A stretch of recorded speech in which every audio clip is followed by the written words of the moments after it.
No one is allowed to approach the king without his permission. And unless he decides to be nice and lower his scepter to me, I will die. And I heard about what he did. The last wife didn't do what he asked, and he got really mad. I don't think it's a good idea. I will not do it. I can't do it.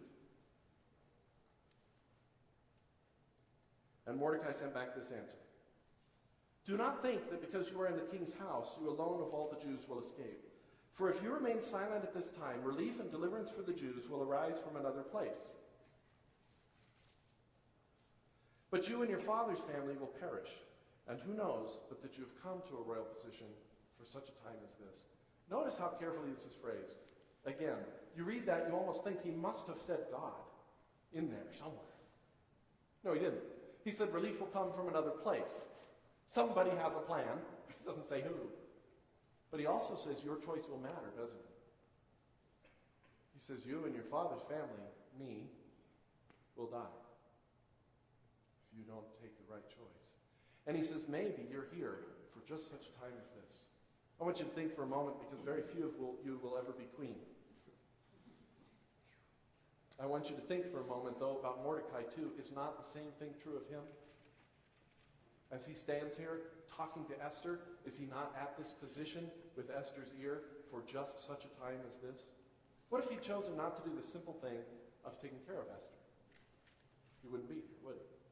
What if he had chosen not to, as we're going to see later, simply do the right thing and warn the king of his own assassination? Well, the king might have been assassinated, among other things, but we'll find out later how important that is, too. Mordecai, throughout this, is just the same as he tells Esther, I've been put here for a reason.